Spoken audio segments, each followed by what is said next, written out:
What if you could walk into any room and instantly sense who's lying, who's hiding pain, who secretly admires you, and who's just wearing a mask?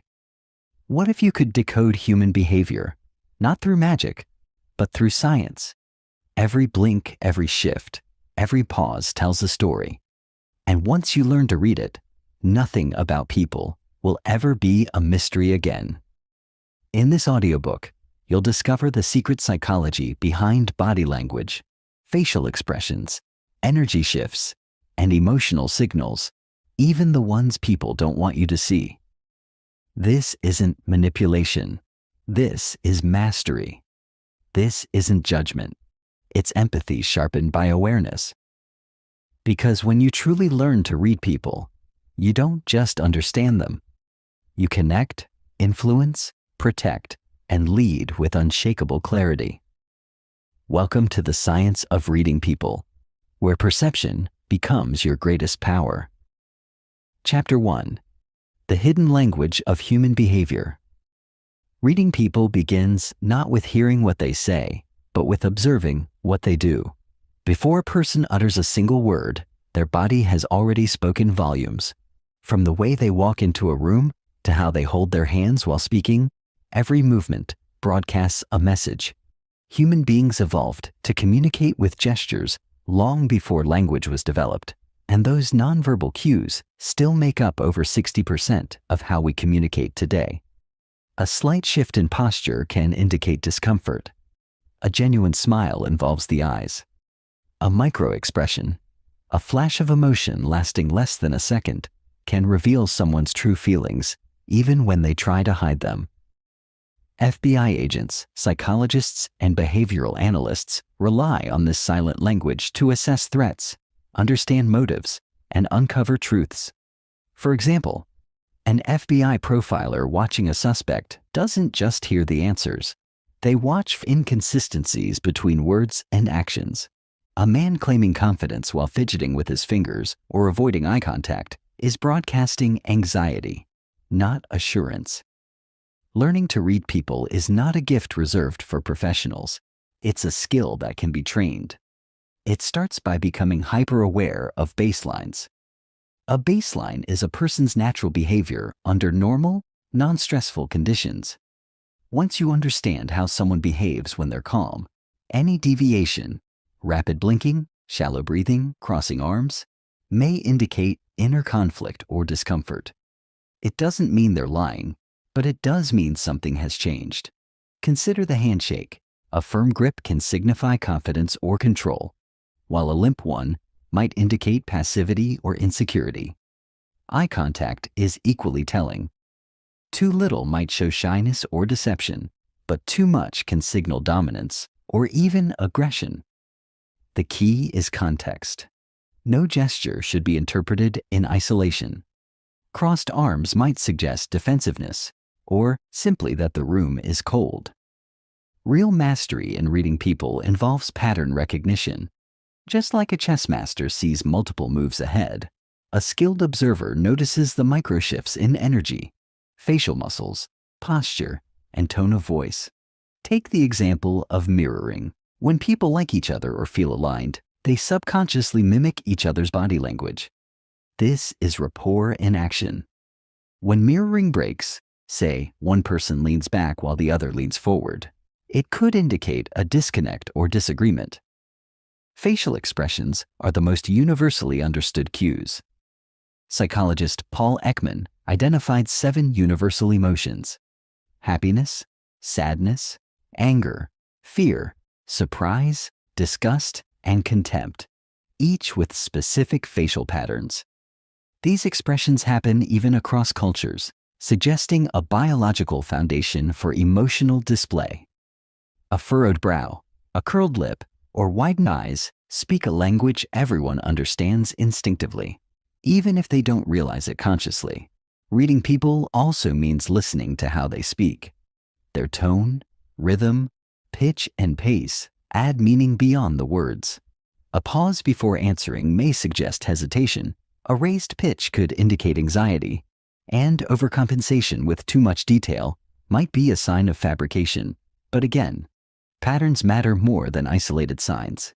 Behavioral leaks, those involuntary signals that slip through when someone is trying to control their image, often reveal the truth. They may clear their throat excessively, touch their face, or blink more rapidly. These are not proof of lying, but signs of stress, and they warrant deeper observation. To be a true people reader, you must also become a master of empathy. Understanding people is not about judgment, it's about awareness. The more you understand how emotions, experiences, and intentions shape human behavior, the more accurately you can interpret what you see. The science of reading people is part observation, part psychology, and part intuition trained through practice. It requires a curious mind, an observant eye, and the ability to listen deeply, not just to words, but to silences, hesitations, and gestures.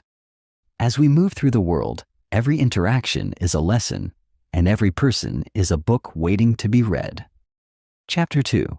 Decoding the face, emotions that cannot lie. The face is the ultimate truth teller. While words can be shaped, censored, and twisted, the face often betrays the real story. In less than a second, a person's facial muscles can reveal emotions they haven't even fully processed yet. These are called microexpressions, fleeting flashes of true emotion that bypass conscious control. A person may smile politely, but a brief downward pull at the corners of the mouth can signal sadness. They may nod in agreement, yet their eyebrows knit in a frown that suggests doubt. These contradictions between verbal and nonverbal cues are goldmines for anyone learning to read people. Understanding microexpressions begins with recognizing the 7 universal facial expressions, scientifically proven to be shared by all humans, regardless of culture or language. These are happiness, sadness, fear, anger, surprise, disgust, and contempt. Each has a unique configuration of facial muscles. Happiness involves the eyes crinkling at the corners, not just the upturned lips. Sadness pulls the inner corners of the eyebrows upward and may cause the lower lip to tremble. Fear widens the eyes and stretches the mouth horizontally. Anger lowers the eyebrows and flares the nostrils. Surprise raises the eyebrows and opens the mouth. Disgust scrunches the nose and raises the upper lip. Contempt appears as a one-sided lip raise. To train your eye to catch these signals, you must learn to slow down your observations and heighten your awareness. Imagine watching someone in slow motion. Their reaction when they receive bad news, their fleeting expression when their name is mentioned unexpectedly, or the tension that flickers across their face before they speak. These quick flashes are more reliable than rehearsed responses. In fact, many law enforcement agencies, security professionals, and intelligence officers are trained to detect these involuntary facial signs because they often reveal more than interrogations ever could. But everyday people can also learn this skill. The secret lies in mindful observation. Begin with noticing symmetry. Genuine emotions are usually symmetrical. A genuine smile, called a Duchenne smile, engages both sides of the face and reaches the eyes. A forced smile usually involves only the mouth. The eyes remain flat, lacking the sparkle of true happiness. Another powerful cue is the eyebrow flash. When people greet someone they like or are interested in, they often quickly raise their eyebrows for a split second. It's a nonverbal welcome signal, one that can be used to gauge attraction or social comfort. Conversely, a sudden tightening around the eyes or a clenching of the jaw might indicate suppressed anger or anxiety. Another valuable clue lies in the eyes themselves. While the old saying claims the eyes are the window to the soul, in reality, they're windows to the nervous system. When people feel aroused, whether due to attraction, fear, or stress, their pupils dilate. When they're focused or hostile, their gaze becomes fixed and narrow. Rapid blinking may suggest anxiety, while staring too long can be interpreted as aggression or control. Understanding these subtleties allows you to get ahead in conversations and negotiations. For instance, if you propose an idea in a meeting and a colleague's smile is tight and doesn't reach their eyes, their micro-expression of contempt or skepticism may mean hidden opposition, even if they say, "Sounds good." The face also tells stories about comfort zones. When someone hears something uncomfortable, they might involuntarily touch their face, the nose, ears, mouth, or cheeks. These are self-soothing gestures rooted in the nervous system's fight or flight response. It's the body's unconscious way of calming itself under stress. These face-touching habits are not inherently dishonest, but in context, such as during questioning, negotiation, or storytelling, they can serve as behavioral red flags. To master the art of reading faces, it's not enough to memorize expressions. You must match them to context, emotional intensity, and congruence with speech. Does the person look surprised and genuinely taken aback when hearing news? Or did the surprise come a moment too late, suggesting it was acted? Timing is everything in microexpression analysis. As you hone this skill, you'll begin to trust your instinct more. You'll feel when something is off, even before your brain identifies what it is. This is the subconscious part of pattern recognition working in your favor. With enough practice, you'll spot subtle shifts in expression that alert you to lies, manipulation, interest, fear, or delight, long before the person puts it into words. Reading faces is not just about spotting lies. It's about gaining insight. It's about connecting deeper with people and understanding what they feel but don't say. It's about becoming emotionally intelligent, socially aware, and perceptive. When you know what to look for, the face becomes a map, and every wrinkle, twitch, and blink is a landmark on the road to human truth.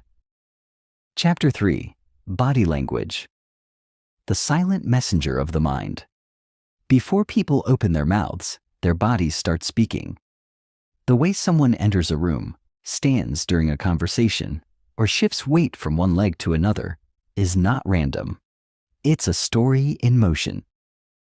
Body language is the most ancient and honest form of communication, rooted in evolution and refined by survival. Our ancestors had to detect danger, trustworthiness, and intention not by words, but by observing movement and posture. Today, we are still hardwired to respond to those cues, whether we realize it or not. Every gesture, conscious or unconscious, transmits a signal. Open palms suggest honesty and openness. Crossed arms can indicate defensiveness or discomfort. Leaning forward shows interest and engagement. Leaning back might signal dominance, arrogance, or disengagement. The key is not to isolate these signals, but to observe them in clusters and patterns. One gesture may be meaningless on its own, but when several signals align, the message becomes clear. For example, if someone crosses their arms, avoids eye contact, and leans away, that trio likely means discomfort or resistance. Posture is a primary indicator of confidence or insecurity. Confident people tend to stand tall, with shoulders back and head held high. Insecure or submissive individuals often make themselves smaller. Hunched shoulders, downward gaze, hands folded in front of the body. In group dynamics, confident individuals often take up more space. They stretch, lean back, gesture widely. This is a territorial signal, often subconscious. When someone invades another's personal space, it can be a sign of aggression, dominance, or intimacy, depending on the relationship. The feet are the most honest part of the body. While people often control their facial expressions and hand gestures, they rarely think about their feet. If someone's feet point toward the door during a conversation, it may mean they want to leave. When engaged and interested, a person's feet point toward the individual they're speaking with. Shifting weight frequently or tapping toes may indicate impatience or nervousness. Hand movements also carry powerful messages. When someone uses their hands to emphasize speech, open gestures, palms facing upward, it usually signals openness, honesty, and confidence. Hands behind the back, in pockets, or constantly fidgeting may indicate discomfort or a desire to hide. Steepling fingers, placing fingertips together to form a triangle, is a classic power gesture, often used by those in control or trying to assert dominance. Touching the neck or rubbing the back of the neck is a classic self-soothing signal, often indicating uncertainty or stress. Scratching the head can mean confusion or searching for the right words. Wrists exposed during conversation often signal vulnerability or openness. Clenched fists, on the other hand, suggest tension or suppressed frustration. Mirroring, when someone subconsciously mimics another person's posture, gestures, or speech pattern, is a powerful indicator of connection and rapport. When people like or respect each other, they mirror each other naturally.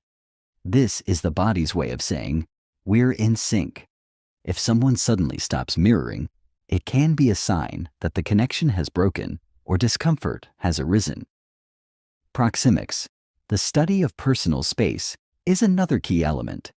Different cultures have different norms, but in general, the closer someone stands, the more intimate or aggressive the interaction. In most cases, people maintain about 18 to 24 inches of personal space with strangers. Standing closer may indicate familiarity, affection, or dominance, while stepping back may signal withdrawal or discomfort. You must also be aware of pacifying behaviors, actions that people use to calm themselves when they feel anxious, guilty, or uncertain. These include rubbing the palms, playing with jewelry, smoothing clothes, or repetitive touching of objects. These gestures help relieve internal tension and often occur when someone is under stress, hiding something, or uncertain about what they're saying. The key to mastering body language is not just to notice it, but to observe deviations from normal behavior. Every person has their baseline, how they act when relaxed. When their behavior suddenly changes, even slightly, it signals a shift in emotion or thought. A normally calm person who starts fidgeting may be nervous. A usually expressive speaker who suddenly becomes stiff may be hiding something. These deviations are where the truth hides. Context matters. Crossed arms in a cold room don't mean defensiveness. Tapping feet during a long meeting could be simple boredom, but when these behaviors appear in emotionally charged conversations or high-stakes scenarios, they become valuable data. Reading body language is not about making instant judgments. It's about developing a deeper awareness. It trains you to slow down, observe carefully, and connect more honestly. With enough practice, you'll walk into any room and feel the emotional temperature without a word being said. You'll recognize who's lying, who's nervous, who's in control, and who's pretending. This ability is more than power. It's empathy, precision, and emotional intelligence in motion. Chapter 4. The Voice Behind the Words, a Decoding Vocal Cues. Words are powerful, but how they are spoken often reveals more than what they actually say. The tone, pitch, pace, volume, and rhythm of a voice create a secondary layer of communication that can either reinforce or contradict the message. The science of reading people includes learning to listen between the lines, hearing not just what is being said, but how it's being said. This is called paralanguage, and it plays a critical role in human connection and deception detection. Tone is the emotional flavor of speech. It colors every word and gives insight into the speaker's feelings. A flat tone might suggest boredom or detachment, while a warm, upbeat tone often indicates friendliness and enthusiasm. When someone says, "I'm fine," but their tone is sharp or their pitch is tense, they're not fine. They're hiding discomfort. Skilled listeners catch the mismatch between words and emotions in the tone, not just the sentences. Pitch refers to how high or low a voice sounds. Under stress, most people's pitch rises because the vocal cords tighten. This is why people often sound shrill or strained when nervous or lying. A sudden change in pitch, especially at key moments in a conversation, may signal emotional spikes like anxiety or fear. Lower pitches, especially when consistent and calm, are generally perceived as confident and trustworthy, though forced deepening of the voice may come off as manipulative. The pace of speech also reveals important information. People who speak quickly may be excited, nervous, or trying to rush past a topic. Those who speak unusually slowly may be choosing their words carefully or deliberately hiding information. Rapid speech filled with unnecessary details can indicate anxiety or even deception, especially when it feels like the speaker is trying to convince rather than simply tell. Volume is another vocal giveaway. People naturally raise their voice when emotional, angry, defensive, enthusiastic. A sudden drop in volume can indicate shame, sadness, or secrecy. Whispered words in a normal conversation might suggest something the speaker wants to keep hidden. People who consistently speak louder than necessary may be trying to assert dominance or mask insecurity. Those who speak too softly might be afraid of confrontation or lack confidence. Rhythm and pauses are where hidden truths often live. A well-placed pause can convey confidence and control, giving weight to the words that follow. But a poorly timed pause, especially after a question, is often a sign of hesitation or mental scrambling. When someone hesitates before answering a simple question or repeats the question before replying, they may be buying time to construct a believable lie. Listen also for speech disfluencies. Fillers like, you know, like, and I mean. These are normal in everyday speech, but a sudden increase in disfluencies can signal nervousness or deception. The more someone tries to sound natural while concealing something, the more their verbal flow becomes uneven. The human brain struggles to multitask when lying. It must invent, suppress truth, and monitor reactions at the same time, which often results in vocal leakage. Another subtle indicator is voice crackling or throat clearing. When someone is anxious or feels pressure, their vocal cords tighten and the throat dries out. That's why people often cough or clear their throat unconsciously when about to lie or during a stressful moment. It's a physiological reaction to tension, not a sign of illness. A skilled observer also notices how a person modulates their voice across different social contexts. Does someone sound overly polite in public but aggressive in private? Do they use a different tone when speaking to someone they view as inferior? These shifts reveal how they see themselves, others, and their social status. Speech patterns also reveal dominance or submission. Dominant speakers often interrupt, speak longer, and use assertive, commanding tones. Submissive speakers may use qualifying language like maybe, I think, kind of, or ask questions instead of making statements. The words, I'm sorry, used excessively may not reflect genuine apology, but rather a conditioned response to avoid conflict or please others. When interpreting vocal cues, always match the voice to the situation. Is the speaker's emotion appropriate to the moment? Is the excitement real, or does it sound forced? Is the sadness in their voice matching the story they're telling? These alignments, or misalignments, are the key to reading truth and authenticity. Remember that the voice is connected to the emotional center of the brain. You don't just hear words. You hear fear, excitement, doubt, joy, anger, and grief. The more you train your ear, the more you'll develop a kind of emotional echolocation, detecting what others feel by how their words echo emotionally. Reading people through their voice isn't about judging or catching them in a lie. It's about tuning in. It's about listening not just with ears, but with full attention and emotional sensitivity. Whether in a business negotiation, a date, a job interview, or a family conversation, mastering vocal cues will give you the upper hand, not to manipulate others, but to understand them more deeply. Now, Chapter 5, Spotting Lies. The Psychology of Deception. Lying is a human behavior as old as language itself. People lie to protect themselves, to gain advantage, to avoid consequences, or simply to save face. But no matter how well someone constructs a lie, the body often tells a different story. Understanding the psychology of deception means recognizing that lying creates cognitive dissonance, a mental conflict between what a person knows to be true and what they are saying. This conflict generates stress, and stress leaves clues. Contrary to popular belief, liars are not always nervous, shifty-eyed, or fidgeting. In fact, experienced liars often overcompensate by maintaining steady eye contact, speaking calmly, and limiting movement to avoid suspicion. This is why baseline behavior is essential. You must know how someone behaves when they're telling the truth before you can detect deception. A deviation from their norm, no matter how subtle, often signals dishonesty.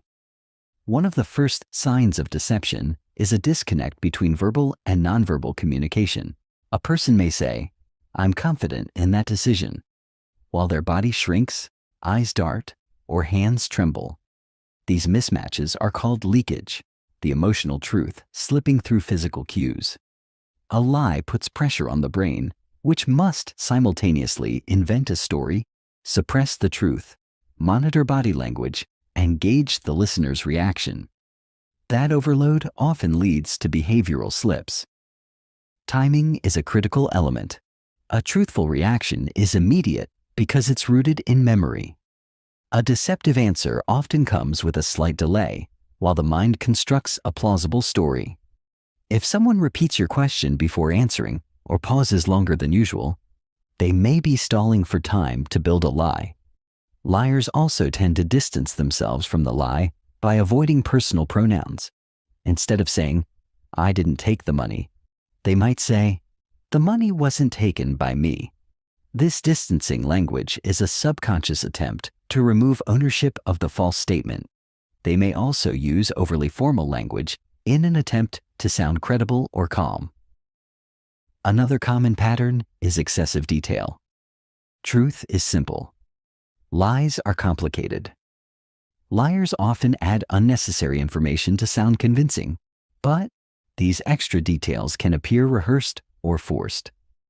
When someone gives a long, winding explanation for a simple question, they might be hiding something. Voice changes are another clue. A person may speak in a higher pitch due to stress, or their voice might crack when emotions betray them. A liar's tone often fluctuates awkwardly, trying to appear calm, but failing to mask the tension beneath. Hesitations, fillers like or and throat clearing are also common under the pressure of deception. Watch the hands. Truthful people tend to use natural gestures that complement their speech. Deceptive people may restrict their movements out of fear they'll give something away. Alternatively, their hands may show agitation, wringing, rubbing, touching the face, or hiding behind objects. Hand-to-face movements, especially around the nose, mouth, or neck, are classic anxiety indicators often associated with lying. Facial expressions also betray lies. A fake smile lacks the subtle crinkle around the eyes. A smirk may flash before someone tells a lie, especially if they think they're getting away with something. Microexpressions, those fleeting flashes of real emotion, often contradict the spoken words. For instance, someone might say, "I'm not upset," while a microexpression of anger flashes across their face. Liars often mirror less. When two people are in sync, they naturally mirror each other's gestures and posture. But someone hiding the truth may withdraw, break mirroring patterns, or create artificial distance to feel less vulnerable. They might cross their arms, lean back, or angle their body away, subtle signs of psychological withdrawal. Sometimes, people overassert their honesty, saying things like, "To be honest with you," or "I swear to God." These qualifiers are red flags. Truth rarely needs reinforcement. The need to insist on truthfulness can indicate inner doubt. One of the most powerful indicators of deception is incongruence. That's when the tone, facial expression, and body language don't match the content of speech. A person claiming to be calm but showing physical signs of tension is likely hiding something. This incongruence creates a gut feeling in observers, a sense that something doesn't feel right. However, it's critical to remember, no single behavior proves deception. All clues must be interpreted in context and compared to the individual's baseline. A nervous person isn't necessarily lying. An introvert may avoid eye contact, even when telling the truth. Cultural differences also play a huge role in expression and posture. To effectively spot lies, you must become an emotionally neutral observer. Set aside personal bias. Don't accuse, just observe. Ask the same question multiple ways. Watch for story inconsistencies. Listen more than you speak. Give silent space. Liars often rush to fill it. Truthful people stick to their original story. Liars revise as needed. In high-stakes environments like law enforcement or interrogation, professionals use a method called cognitive interviewing, where the subject is asked to recall events in reverse order or describe details from different sensory angles. This increases mental load, making it harder for liars to maintain their story. In everyday life, learning to spot lies can protect you from manipulation, fraud, and emotional harm. But it's also a path to deeper authenticity. When you understand the stress that lying causes and the signs it leaves behind, you become more honest yourself, more aware, and more connected to truth. Chapter 6: Personality Patterns. Understanding the core of human behavior. Every person you meet has a unique personality blueprint, a combination of traits, tendencies, and preferences that shape how they think, feel, and act.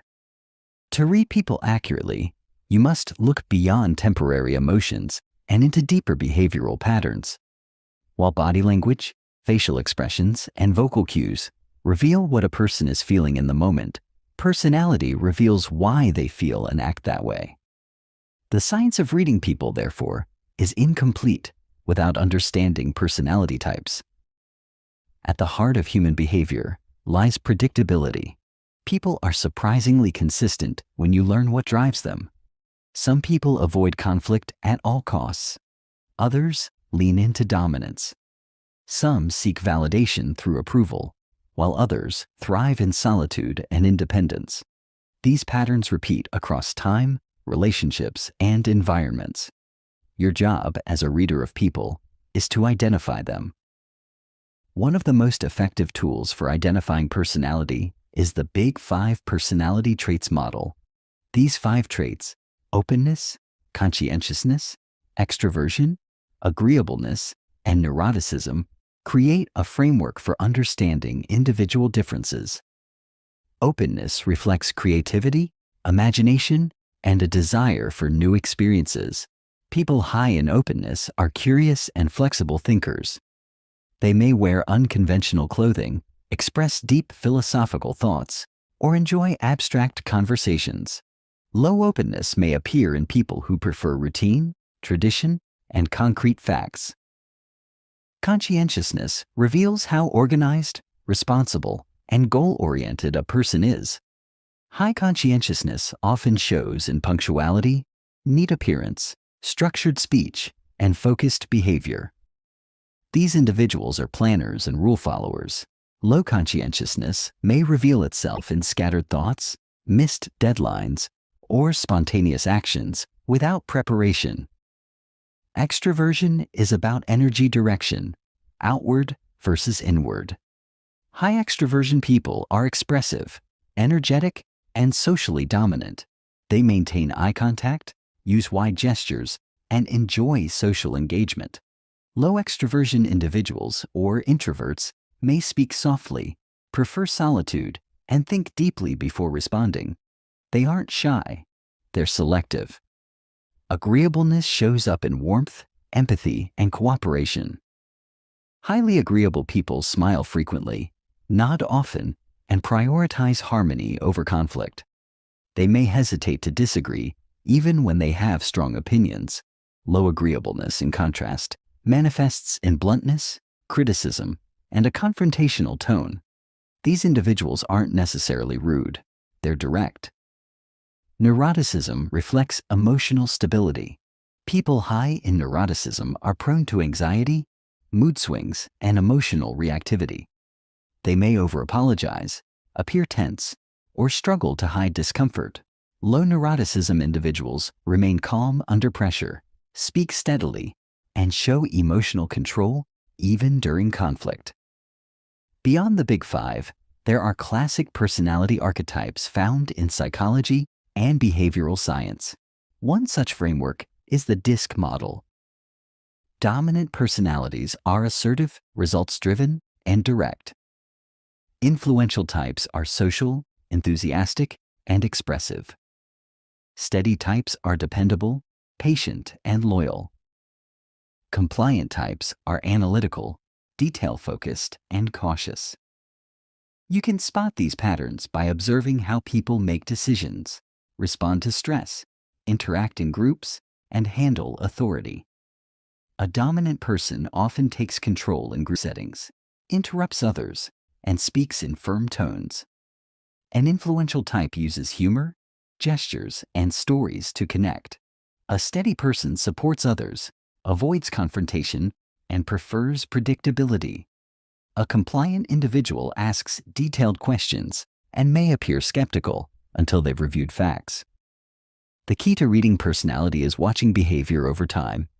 Anyone can appear friendly once. Anyone can act withdrawn when tired. But patterns emerge across repeated interactions. Watch how a person behaves in different settings: work, family, public. Do they change dramatically or remain consistent?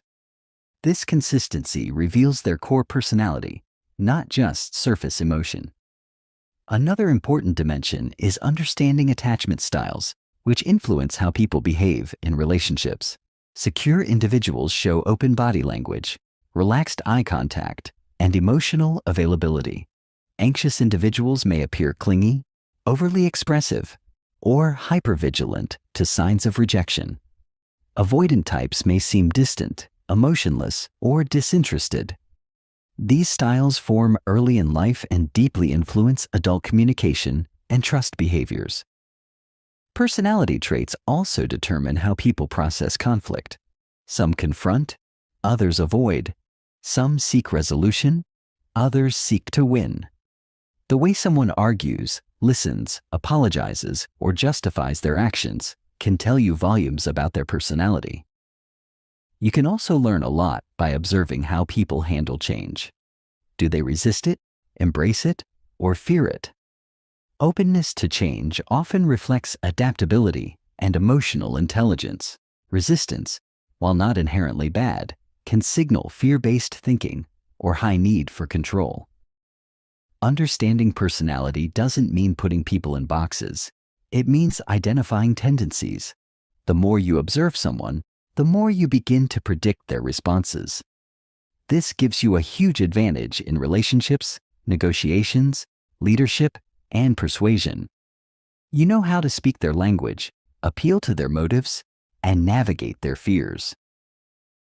When you learn to read personality, you're no longer surprised by human behavior. You understand that people are consistent, even in their inconsistencies. Their emotional outbursts, passive-aggressive comments, avoidance, or need for approval all stem from patterns deeply wired into their personality. And when you recognize those patterns, you unlock a deeper level of influence, connection, and clarity. You stop reacting to behavior and start anticipating it.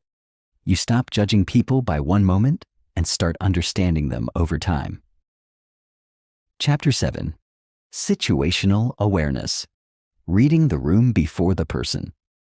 Before you can accurately read an individual, you must first read the environment they're in. This is called situational awareness, and it's a foundational principle in behavioral analysis, law enforcement, military intelligence, and interpersonal communication. Every person behaves differently depending on the context, their surroundings, who's watching, what's at stake, and what power dynamics are at play. To truly understand people, you must first understand the situation they're responding to.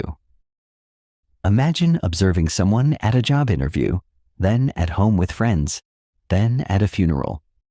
The same person will display radically different behaviors, tones, gestures, and postures in each setting, not because they are inconsistent, but because they are adapting to different environments. Skilled people readers know that human behavior doesn't exist in a vacuum. It's reactive, fluid, and shaped by context. Situational awareness begins with scanning the environment. Where is the power located in the room?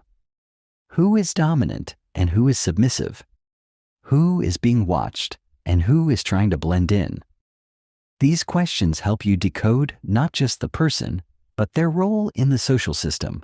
For example, in a corporate meeting, the body language of employees might seem unusually stiff, not because they're dishonest or anxious by nature, but because the CEO just walked in. In this case, stress behaviors are situational, not personal. The physical environment also influences behavior. A crowded, noisy space may lead to more closed-off body language, arms crossed, minimal eye contact, shorter speech patterns, not because someone is unfriendly, but because they're overstimulated. A person seated at the head of a table may appear more authoritative, not because of confidence, but because the position itself conveys status. The environment shapes posture, tone, and interaction style, often unconsciously. Understanding context helps prevent misinterpretation. A person checking their phone repeatedly might not be disinterested. They may be awaiting an urgent call. Someone pacing nervously before a presentation isn't necessarily lying or insecure. They may just be anxious about public speaking. Without context, these behaviors could be easily misunderstood. Next, observe group dynamics. People behave differently when alone versus in a crowd. In a group, people are more likely to conform, suppress emotions, or perform for approval. In private, they're often more honest and relaxed. Notice who leads the conversation, who agrees silently, who interrupts, and who stays quiet. Silence can be louder than words in a group setting. Also, study social alignment. Watch who mirrors whom, who physically turns toward whom, who leans in when someone else speaks. Mirroring and orientation tell you who respects or follows whom. If a person speaks but no one makes eye contact or leans in, it indicates low social influence. If others mimic their posture or respond immediately, they likely hold authority or admiration within the group. Emotional temperature is another key layer of situational awareness. Is the room filled with tension, boredom, excitement, or conflict? Are people sitting upright with alert expressions or slouched with tired eyes? You don't need anyone to say a word. You can feel the energy. This emotional climate affects individual behavior. A usually confident speaker might appear tense, not because they're insecure, but because the room is cold and unwelcoming. In high-stakes environments like negotiations, courtrooms, or boardrooms, context becomes even more critical. People perform. They calculate their behavior. They manage impressions. This is why seasoned observers don't just look at what someone is doing, but ask, what would I do if I were in their position? Empathy fuels accurate observation. When you step into their shoes, considering their role, fears, motivations, and audience, you begin to interpret behavior more intelligently. Even time of day can influence behavior. People tend to be sharper, more alert, and more emotionally regulated in the morning. Fatigue, hunger, and mental overload in the afternoon can create irritation, impatience, and short answers, not because of personality, but because of biology. When people experience situational pressure, like being watched, judged, challenged, or questioned, their true stress signals appear. This is when the most authentic microexpressions, vocal cracks, and body shifts surface. That's why interrogators and behavioral analysts often create controlled discomfort, because stress reveals what comfort hides. To train yourself in situational awareness, practice scanning rooms without focusing on individuals first. Ask, what is the power hierarchy here? What emotion is most present in the space? Who feels safe and who feels exposed? Who is performing and who is genuine? What external pressures may be shaping behavior? Only after reading the room do you zero in on a person's specific behaviors. This prevents misjudgments and increases your accuracy. Behavior always makes more sense when placed in context. Remember, people are adaptive creatures. We shape ourselves to survive, to win approval, to avoid rejection. We adjust based on the people around us and the environment we occupy. When you master the ability to read the situation, you stop blaming individuals for every behavior and start seeing the deeper patterns at play. The world becomes clearer, people's motives become visible, and your ability to influence, persuade, and connect multiplies. Not because you control the situation, but because you understand it better than anyone else in the room. Chapter 8. Emotional Intelligence Feeling. What others can't say. Reading people isn't only about observing actions or decoding signals. It's about feeling what they feel. At the core of human understanding lies emotional intelligence, EQ, the ability to recognize, understand, and respond to the emotions of others and yourself. Without EQ, even the most skilled observer becomes a cold analyst. With it, you become not just a reader of people, but a connector of hearts. Emotional intelligence begins with empathy, not sympathy, not pity, but the raw ability to step into another's emotional world without needing to fix, advise, or escape.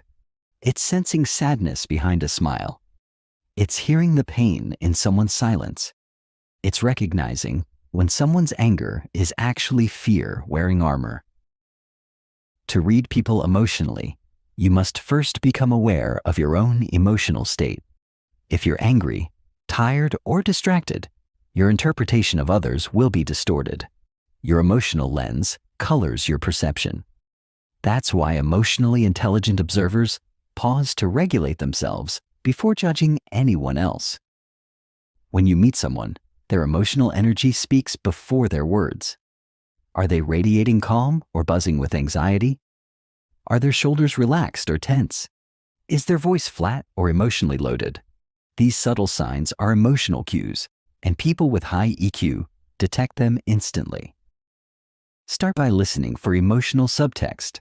Someone might say, "I'm fine," but their voice cracks and their eyes avoid yours.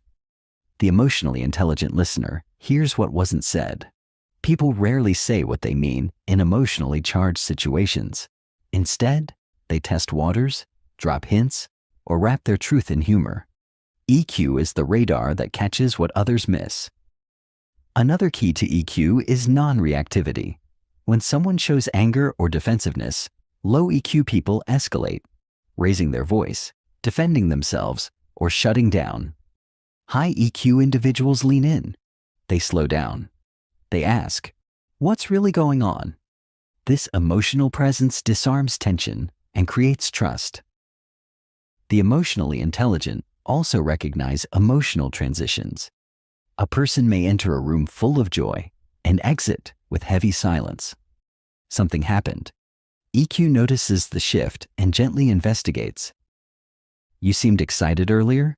Everything still okay?" That single observation can open a door most people walk past. High EQ includes reading emotional consistency. Is someone's reaction proportionate to the situation? If they explode over a small inconvenience, the emotion likely has deeper roots. EQ sees the layers behind reactions.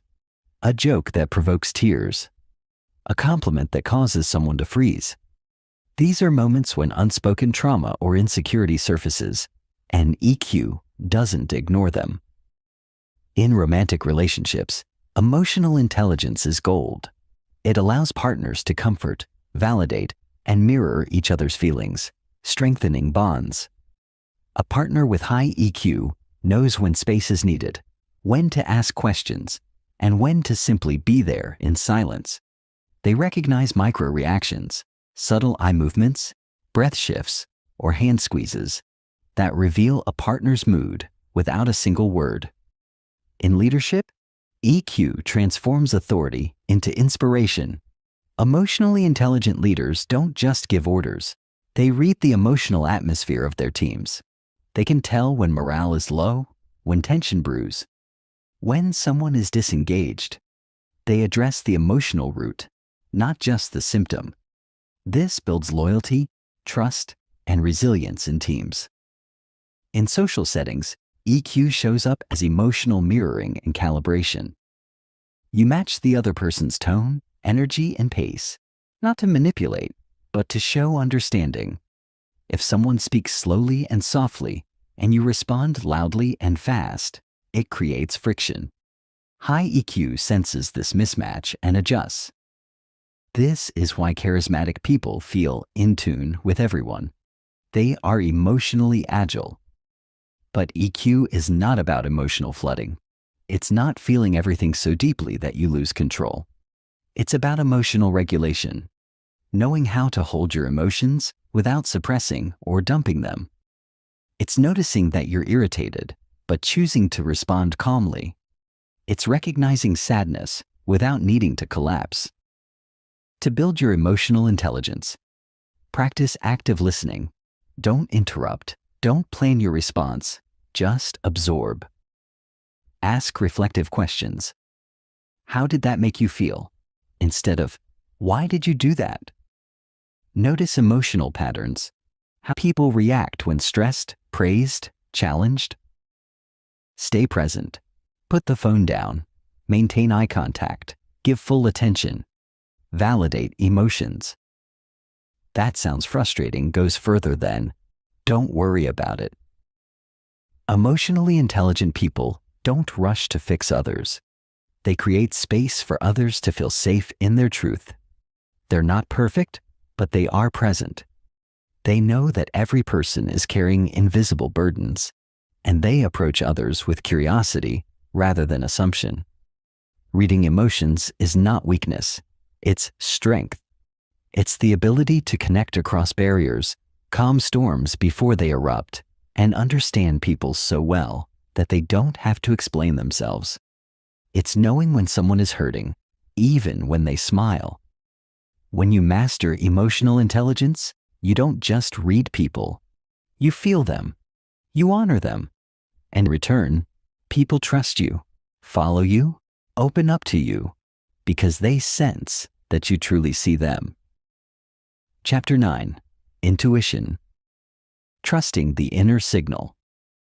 Sometimes, before the brain can name it, the body already knows it. You walk into a room and feel something is off. You meet someone and instantly feel uneasy or deeply drawn. These moments are not magic. They are your intuition at work, quietly gathering clues, comparing patterns, and alerting you before logic catches up. In the science of reading people, intuition is the bridge between experience and awareness. Intuition is often misunderstood. People think it's guesswork or emotion. But real intuition is the sum of thousands of subtle observations, processed so quickly and subconsciously that it feels like instinct. It's your brain recognizing patterns it has seen before, even if you can't articulate them. Think of a skilled poker player who folds before the final card, not because of the math, but because something in the opponent's face, hand tremor, or change in breathing gave them a signal. Or the therapist who senses their client isn't telling the whole truth, not because of words, but because their energy shifted. This is expert intuition, built from exposure, experience, and emotional sensitivity. To develop your own intuition, you must first quiet the noise. Intuition cannot compete with overthinking, constant distractions, or emotional reactivity. It thrives in stillness. When your mind is calm, you begin to feel more. You begin to notice more. Start by paying attention to your gut reactions. The human stomach has a complex system of neurons, often called the second brain. When something feels wrong, when your stomach tightens, your breath shortens, your skin tingles, don't ignore it. Your body is reacting to something your conscious mind hasn't caught yet. This is especially powerful in people-reading situations. For example, you might meet someone who says all the right things, but your gut tightens every time they speak. That's your intuition picking up on subtle dissonance, something in their smile that doesn't reach the eyes, something too rehearsed in their tone, something off in their body alignment. When words and energy don't match, intuition alerts you. However, intuition is not always right, and it's only as accurate as the experiences you feed it. That's why you must pair it with observation and reflection. After a social interaction, ask yourself, what did I feel? When did that feeling begin? What triggered it? Was I right in the end? The more you reflect, the more you calibrate your inner compass. With time, you'll begin to distinguish between intuition and bias. Bias comes from fear, trauma, or assumption. Intuition comes from presence, truth, and emotional intelligence. Bias judges. Intuition senses. Another key part of intuition is energetic awareness. Every person gives off a unique emotional vibration. Some feel warm, others feel cold. Some feel chaotic, others calm. You don't need to touch or hear someone to sense their presence. You feel it when they walk in.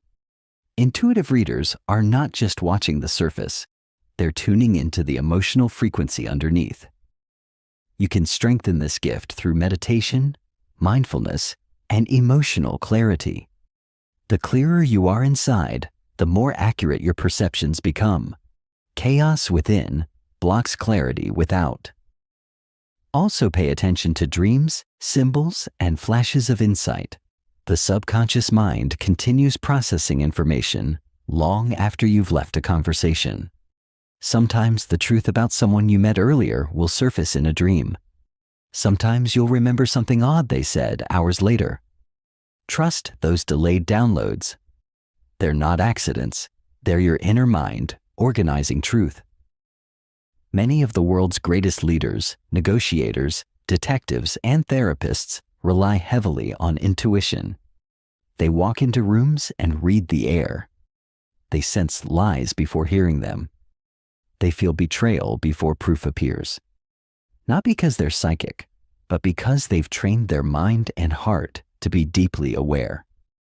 Remember this: your intuition is a sacred tool. It is not loud. It whispers. It doesn't argue, it nudges. The more you trust it, the sharper it becomes. The more you ignore it, the quieter it gets. In a world of noise and performance, intuition is your most loyal guide. In reading people, intuition fills the gaps that logic cannot. It tells you when someone is dangerous even if they smile. It shows you who's genuine, even when they speak little. It saves time, protects you, and leads you toward truth. But the foundation of all intuition is self-trust. You must believe in your own perception. When you know yourself deeply, you can sense others clearly. You no longer second-guess every feeling. You let it guide you. And in doing so, you move through life not just observing people, but truly knowing them. Chapter 10. Microexpressions. The truth hidden in a flash. Human beings are expressive creatures, but sometimes our faces reveal more than we intend to. Long before we speak, our emotions show up in tiny flashes across our face, barely visible but incredibly revealing. These are called microexpressions, and they are among the most reliable signs of what someone is truly feeling inside, even when they try to hide it. Mastering microexpressions is like learning to read the emotional truth beneath the mask.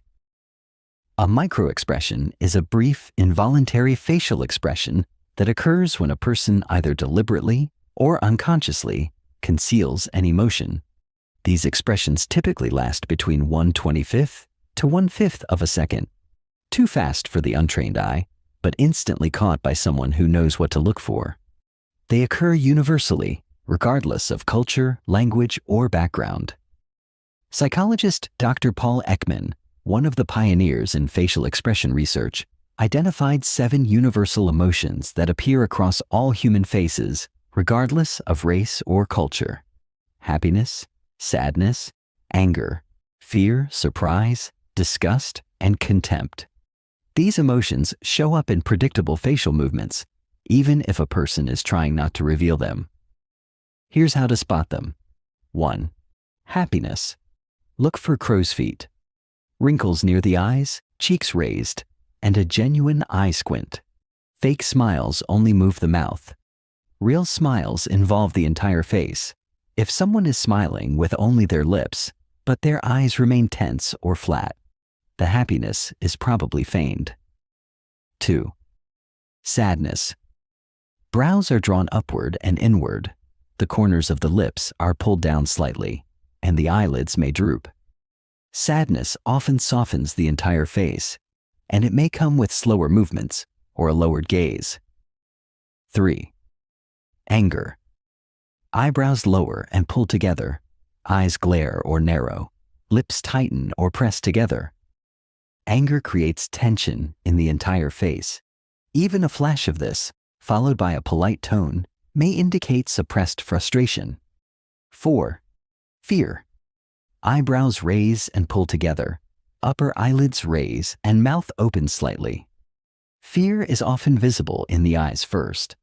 If someone suddenly shows widened eyes and tensed features, even for a moment, they may feel threatened or caught. 5. Surprise.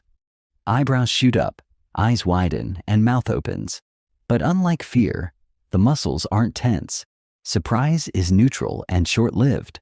If someone maintains a surprised look too long, it may be fake or exaggerated. 6. Disgust. The upper lip raises, the nose wrinkles, and the eyebrows lower slightly. Disgust is often associated with physical repulsion. If someone sees or hears something they find offensive or unpleasant, this expression may flash across their face even before they speak. 7. Contempt. A subtle, one-sided mouth raise. This is a complex emotion, part superiority, part dislike. Contempt is particularly dangerous in relationships and negotiations because it indicates judgment, dismissal, or disdain. The power of microexpressions lies in their uncontrollability. While someone can rehearse their words and posture, microexpressions betray their raw emotions.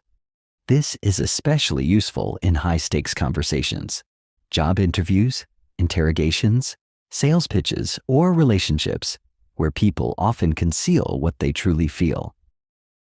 Training your eye to detect microexpressions takes practice. You must learn to watch the whole face, not just the eyes or lips. Instead of staring, let your gaze be soft and relaxed. Often, you'll feel a change before you consciously recognize what shifted. That momentary twitch in the brow, that sudden flicker of tension, it's the truth leaking out. Here are a few practical tips to sharpen your skill. Watch muted videos of conversations, then guess the emotions before hearing the sound. Replay real-life interactions in your memory. What did you feel during someone's reaction? Use a mirror to practice making the expressions yourself. Feeling them helps you recognize them. Record and slow down videos to observe facial shifts frame by frame. Microexpressions often appear during moments of emotional intensity, when someone is accused, challenged, surprised, or when they're telling a lie. These flashes may contradict their words. A person saying, "I'm not angry" with an angry microexpression is likely suppressing the truth. But as always, context is king. A microexpression is a clue, not a conviction. Don't jump to conclusions. Combine facial reading with tone, posture, timing, and baseline behavior. If someone shows a flash of fear while discussing a business idea, it might not mean they're lying. It could mean they're insecure or unsure. Your goal is not judgment, but understanding. Microexpression mastery gives you a sixth sense in communication. It lets you feel what others won't admit. It empowers you to detect insincerity, sense vulnerability, and respond with greater empathy or strategy. You become more persuasive, more intuitive, and more human. When you learn to see the flicker behind the smile, the tightening jaw during praise, the momentary sadness in someone's eyes, you're no longer just reading people. You're connecting with what's real. Chapter 11. Spotting Manipulators. How to detect hidden agendas. In the complex world of human interaction, not everyone is honest, kind, or well-intentioned. Some people wear masks not to hide vulnerability but to control, deceive, and manipulate. These individuals are often skilled at playing roles, creating illusions, and bending reality to serve their goals. To protect yourself and others, you must learn to recognize manipulators, not through paranoia but through pattern recognition, behavioral awareness, and emotional clarity. Manipulators aren't always obvious. They rarely show up shouting or snarling. In fact, they're often charming, attentive, and well-spoken. They know how to say what you want to hear, how to push your buttons, and how to twist your emotions subtly over time. Their power comes from their ability to mask intentions and exploit weaknesses. One of the first signs of a manipulator is inconsistency. They say one thing, do another. They promise, then disappear. They shift stories, change opinions, or deny earlier statements. This inconsistency isn't due to forgetfulness, it's a tactic. By keeping you confused, they gain control. When you're unsure of what's real, they step in to define reality for you. Manipulators often use flattery as a weapon. They compliment you not to uplift, but to disarm. They build trust quickly, showering you with praise and validation, so you let your guard down. Then, once they have emotional leverage, they begin to take. If someone seems too interested, too quickly, if their admiration feels excessive or rehearsed, pause and examine their intent. Another red flag is guilt tripping. Manipulators are masters of emotional pressure. They say things like, "After all I've done for you, this is how you treat me? I guess I'm just not important to you. If you really cared, you would." These statements are not sincere expressions of hurt. They're strategic plays designed to make you feel responsible for their emotions and actions. They hijack your compassion and use it to control your choices. Also beware of gaslighting. This is a form of psychological manipulation where the person makes you doubt your memory, perception, or sanity. For example, "I never said that. You must be imagining things. You're too sensitive. You always overreact." You're the one causing all these problems. Over time, gaslighting erodes confidence, leaving you dependent on the manipulator's version of reality. If you constantly second-guess yourself around someone, that's a warning sign. Manipulators also love to use triangulation, bringing in a third person to validate their point or create jealousy. They may say, "Everyone agrees with me. You're the only one who doesn't get it. My ex never treated me this way." Even your friends think you're overreacting. This technique isolates you and makes you question your judgment. It subtly positions the manipulator as the reasonable one and you as the irrational one. In relationships, manipulators often oscillate between idealization and devaluation. At first, you're perfect, everything they've ever wanted. But once they sense emotional control, the charm fades. Criticism begins. You're not good enough. You're too much. Then, when you pull away, they love bomb you again, just enough to pull you back in. This cycle is addictive and emotionally damaging. Manipulators avoid accountability. They deflect blame, make excuses, or play the victim. If you confront them, they may cry, explode, or accuse you of being the problem. Their goal is not resolution, it's power. They don't want to grow, they want to dominate. To protect yourself, you must listen to your emotional responses. Do you feel drained after talking to them? Do you feel small, guilty, or anxious? Do your words get twisted? Do you walk on eggshells? These are not normal dynamics. They're indicators of manipulation. Watch for pattern control tactics such as interrupting or dominating conversations, ignoring your boundaries or testing your limits, using silence or withdrawal as punishment, turning others against you through gossip or lies. These behaviors aren't about communication. They're about psychological control. But here's the truth. Manipulators only thrive where self-trust is weak. The more you trust your gut, set clear boundaries, and value your emotional reality, the less power they have over you. Here's how to protect yourself. Name the behavior. Don't rationalize or excuse it. Say, "This is manipulation." Set boundaries early. "I'm not okay with this." "That's not how I remember it." Limit access. You don't owe manipulators your time, energy, or explanations. Don't get pulled into proving your truth. Let your clarity be enough. Surround yourself with grounded people who help you see clearly. The best defense against manipulators is emotional intelligence combined with self-worth. When you trust yourself deeply, they can't distort your reality. When you know your values, they can't shake your confidence. When you recognize their tactics, their power fades. Remember, the goal is not to become cold or suspicious. It's to become discerning. You can still be kind, compassionate, and open-hearted, just not naive. You can read the room, sense hidden motives, and walk away when necessary. That's not cruelty. That's wisdom. Chapter 12. Body clusters. The power of patterns, not just pieces. Most people make the mistake of interpreting body language in isolation. They see crossed arms and assume someone is defensive. They spot a smile and assume someone is happy. But in truth, single gestures mean little unless you understand the broader body cluster, a combination of cues that appear together and reinforce the same message. Reading people accurately requires recognizing these clusters, not cherry-picking individual signs.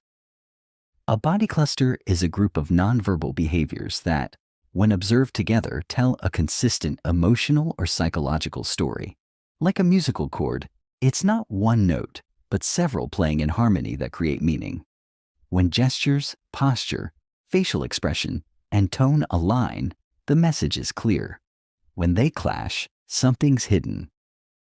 Let's begin with an example. Imagine a person with their arms crossed, but they're smiling, leaning in slightly and making strong eye contact. Are they closed off? Probably not. The crossed arms may simply be a comfort posture. But if that same person also leans away, avoids eye contact, and keeps their feet pointed toward the exit, now we have a defensive cluster. Understanding clusters allows you to avoid misinterpretation and make more confident judgments. Below are some of the most common body language clusters and what they typically signify. Cluster: openness and engagement, uncrossed arms and legs, leaning slightly forward, relaxed shoulders, head tilted slightly to the side, open palms or exposed wrists. Consistent eye contact, meaning this cluster shows receptiveness, trust, and interest. The person is physically and psychologically open to connection or conversation. Cluster: defensiveness or withdrawal, crossed arms and or legs, leaning back or angling body away, minimal or broken eye contact, tightly pressed lips, tense facial muscles, shoulders slightly raised, meaning the person may feel unsafe, criticized, or emotionally distant. They are either closing off emotionally or protecting themselves from perceived threat. Cluster: dominance and authority, standing tall with feet shoulder-width apart, hands on hips or behind the back, chin slightly lifted. Slow, deliberate movements, steady eye contact without blinking. Invading physical space, meaning this shows confidence, control, and sometimes aggression. It's common in leaders, managers, or individuals asserting status in a social hierarchy. Cluster, nervousness and deception. Fidgeting with hands, hair, or objects. Frequent self-touch, neck, face, mouth. Sudden changes in breathing. Avoidance of eye contact or unnatural overcompensation. Inconsistent gestures with speech, swallowing or clearing the throat, meaning these behaviors suggest inner conflict, anxiety, or dishonesty. Remember, context is key. Nervousness can also stem from social discomfort or fear, not just lying. Cluster, attraction and affection, mirroring posture and speech. Feet and torso pointed directly at the person. Dilated pupils. Frequent smiling or laughing. Hair preening or adjusting clothes. Light touches on arm, hand, back. Meaning, these signs indicate warmth, romantic interest, or emotional connection. The body naturally aligns with those we're drawn to. Cluster, boredom or disinterest. Glancing around the room, tapping fingers or feet. Looking at phone or watch, slouched posture, leaning away from the speaker. Blank or tired facial expression, meaning this signals disengagement. The person is physically present, but mentally elsewhere. Their body is already leaving the interaction.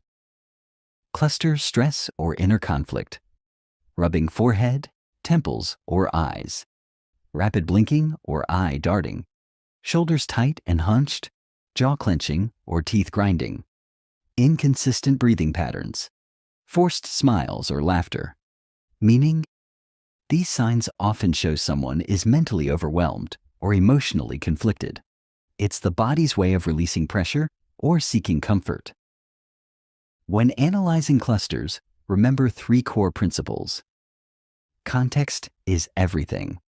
A single gesture like arm crossing may mean defensiveness in one scenario, but comfort in another. Always consider the situation, emotional tone, and relationship dynamics. Baseline behavior matters. If someone always taps their fingers or avoids eye contact, it might just be their natural rhythm, not a red flag. What matters is deviation from their normal. Watch for synchronization. Truthful people tend to move in sync. Their words match their tone and gestures. Deceptive or guarded individuals often show asynchrony, smiling while speaking negative words, nodding while saying no, or pausing too long before answering. The best body language readers are not quick to judge. They are slow to conclude, but quick to notice. They gather clues over time, patiently piecing together behavior patterns until the message becomes clear. Reading body clusters gives you the power to decode truth beneath words, identify emotional states early, and respond with emotional intelligence. You begin to sense when someone needs space, when they're open to deeper conversation, or when they're uncomfortable and trying to hide it. You also become more aware of your own body clusters. You realize what signals you send when you're anxious, disinterested, or joyful. This self-awareness allows you to communicate more clearly, reduce misunderstandings, and build deeper rapport. In the end, reading people is not about memorizing gestures. It's about tuning into harmony or disharmony in the orchestra of behavior. It's about listening to the unspoken symphony of emotions, movements, energy, and intention. Chapter 13. Building Trust Through Observation. From Reader to Connector. Reading people is not just a skill for interrogation rooms or negotiation tables. It's a gateway to deeper human connection. When you understand people, when you see them clearly beneath the layers, they feel it, they sense it. And this builds something rare in our fast, distracted world: trust. Trust isn't given freely. It's earned. Slowly, silently, through consistent presence, genuine curiosity, and unspoken understanding. The science of reading people, when used with empathy, becomes the art of making people feel safe, seen, and respected. So how do you turn your skills of observation into real trust? The first step is non-judgmental awareness. When someone senses they're being watched to be judged, they close up. But when they feel they're being noticed with kindness, with openness, with no agenda, they open like a flower in sunlight. People don't want to be fixed. They want to be felt. They want to be accepted, even in their confusion, their fear, their messiness. Your job is not to diagnose or control. Your job is to be a mirror that reflects without distortion. When you read someone with neutrality, they lean in. They begin to trust. Next comes emotional attunement. This is the ability to adjust your energy to meet someone where they are. If someone is sad, you don't rush them with cheerfulness. If they're excited, you don't weigh them down with seriousness. You match their rhythm, not to imitate, but to respect their emotional space. This tuning in is subtle, powerful, and instantly builds trust. Trust also forms through consistency of observation.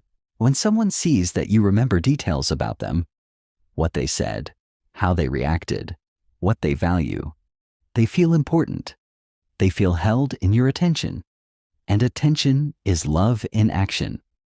For example, if a colleague once shared their anxiety about public speaking, and weeks later you ask, "How did your presentation go?" That moment tells them, "I see you. I remember. You matter." This creates a bond far deeper than small talk ever could. Another way to build trust through people reading is to respond to what's unspoken. If someone is visibly tense but says, "I'm okay," gently asking, "You sure? I noticed you seemed a bit off today," can open the door.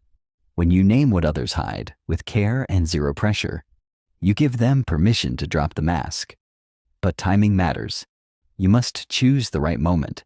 In a crowd, in public, people often won't share. But one-on-one, in safety, they will. Observation builds trust best in quiet moments.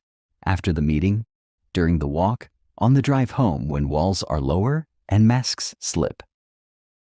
There's also the trust that comes from letting people reveal themselves over time.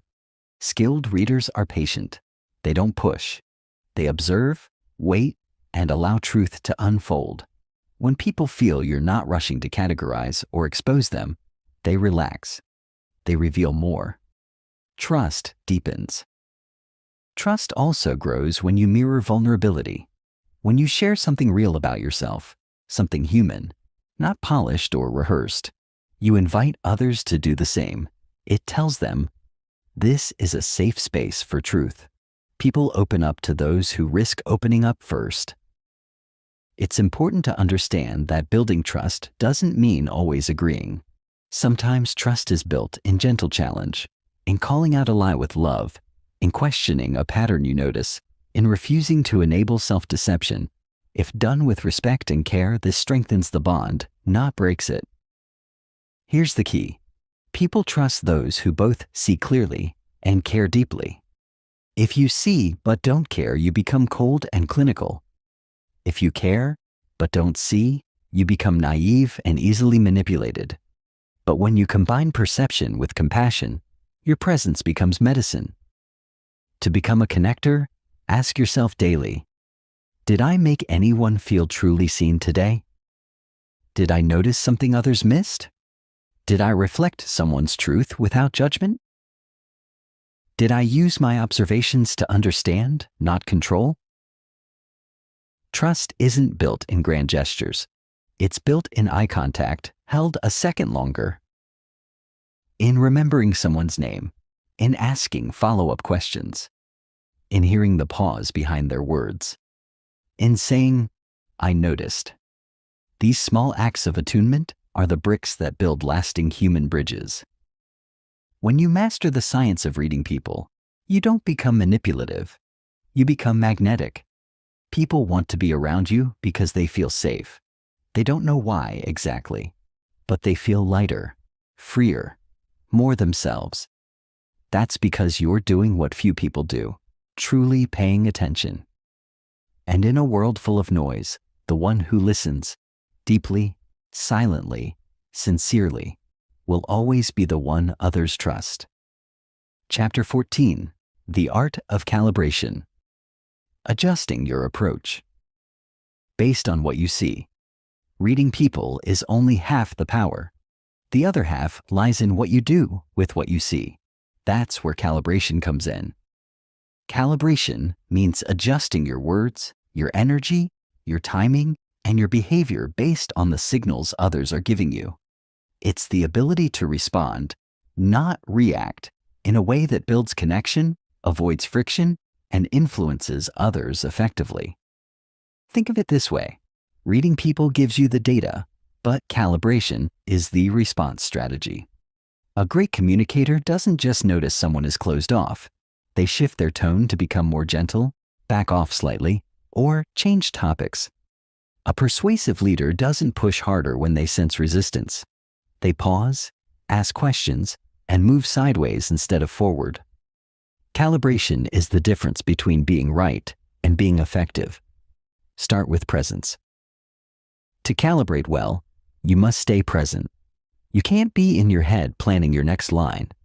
You have to feel the room, notice micro-reactions in real time, and adjust quickly.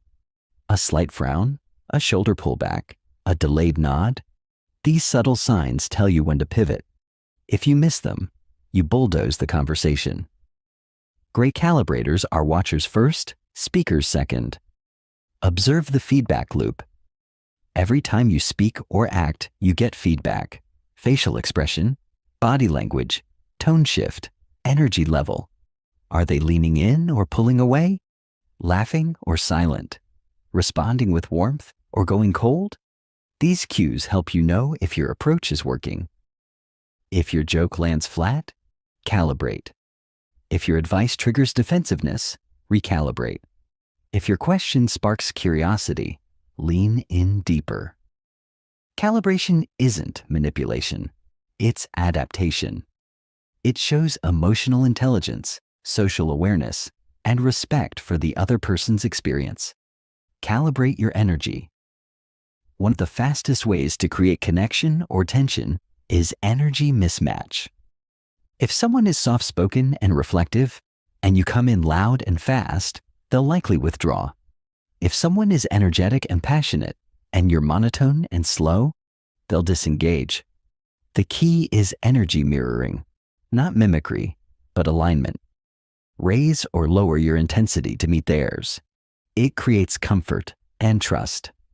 Once rapport is built, you can slowly guide them into your desired energy zone. Calibrate your questions. Good readers know what questions to ask. Great calibrators know when and how to ask them. If someone is tense, don't ask direct or confrontational questions. Try gentle curiosity. What's been on your mind lately? You seem a bit distracted. Want to talk about it? If someone is guarded, avoid asking for personal details immediately. Build safety first. If someone is open and emotional, go deeper with, what did that moment teach you? How did that really feel for you? The tone of your question, supportive versus interrogative, matters more than the words themselves. Calibrate your silence. Silence is a tool. In emotionally intense moments, speaking too soon can shut someone down. A well-timed pause allows others to gather their thoughts, feel safe, and go deeper. If someone shares something vulnerable, don't rush to comment. Sit in the silence. Let them know you're fully there.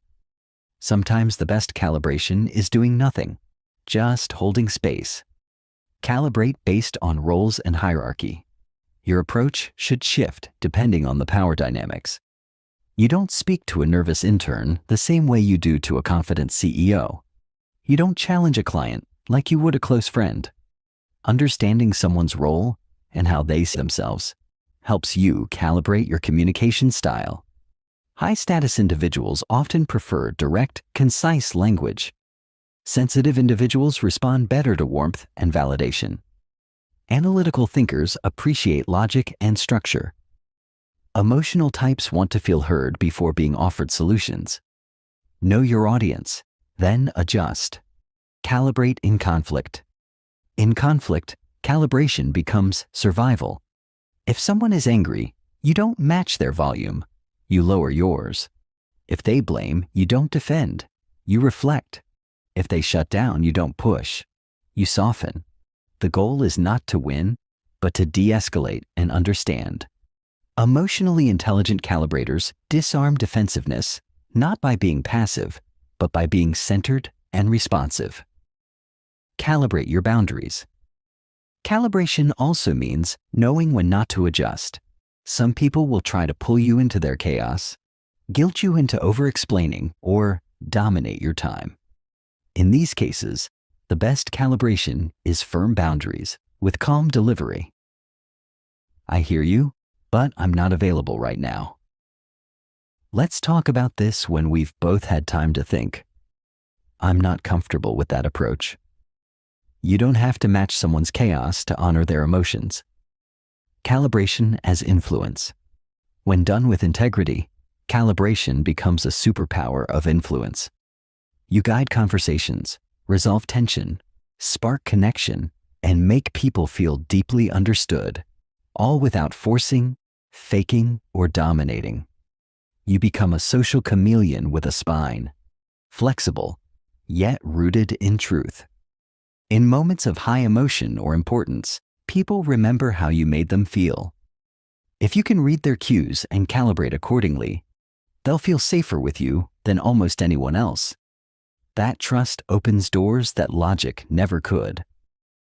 In a world obsessed with output, saying the right thing, winning the argument, closing the deal, calibration is the quiet, powerful skill of feeling your way through. It doesn't shout, it doesn't push, it adapts, aligns, and connects with precision.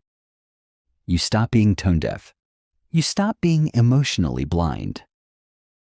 You become the person people feel heard by, safe with, and drawn to. Chapter 15. The Master Reader. Becoming a mirror, not a mask.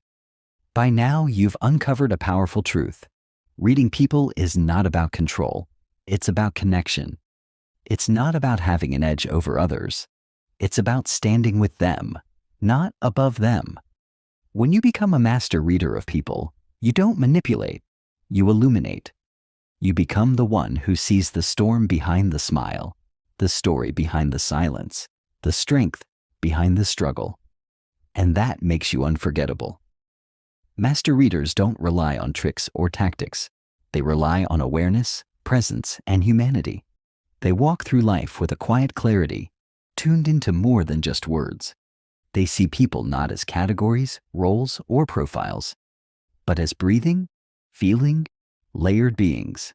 And because of this, they build relationships others can't. So what does it take to reach this level? It begins with humility. The more you observe, the more you realize how much lies beneath the surface. The more deeply you listen, the less you need to speak. Master readers don't boast about their skills. They embody them. They don't tell people what they see.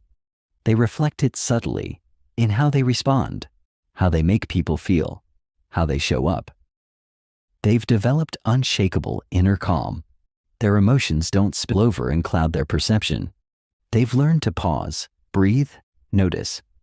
They can feel someone's anger without absorbing it. They can sense deceit without becoming cynical. They can witness pain without rushing to fix it. A master reader has emotional boundaries. They know where others end and they begin. They can sit with someone's chaos without losing their own center. They can offer space, not solutions. They ask better questions. They listen for what isn't said. And they trust their instincts because their instincts are well-trained, tested, and aligned with truth. They understand that every person is a walking story, a collection of moments, memories, fears, and hopes. And their job is not to decode someone as if they're a puzzle, but to witness them without agenda. That witnessing is rare. Most people walk through life unseen. When you truly see someone, you give them a kind of healing they didn't even know they needed. Master readers see beneath behavior. They understand that rudeness often hides insecurity, that perfectionism often masks fear of not being enough, that anger often protects deep grief, and that silence is not emptiness. It's often overwhelmed emotion. They don't react to behavior. They respond to what's behind it. They also know when to speak and when to remain silent. Sometimes, the most powerful response is a nod, a presence, a mirror. They aren't driven by ego. They don't need to show off what they see, because they've learned that when you understand people deeply, your actions speak louder than your interpretations. The master reader is also a master of self-awareness. They know that their own biases, wounds, and emotions shape how they see others. So they do the inner work. They question their assumptions. They reflect on their reactions. They strive to stay clean in their lens so their perception is accurate, not distorted. And most importantly, they never stop learning. Every person is a new chapter, a new variation, a new combination of patterns. They remain curious, humble, evolving. They never assume they've figured someone out, because they know that people are not equations. They are oceans, always shifting, always deeper than expected. To become a master reader, practice the following every day. Be present in every interaction, even brief ones. Watch not just what people say, but how they say it. Observe without trying to solve. Listen without needing to respond. Reflect on your own emotional responses. What are they telling you? Trust your gut, but test it. Verify your instincts with patience and curiosity. See everyone, yes, everyone, as worthy of your attention and respect. Because here's the real secret.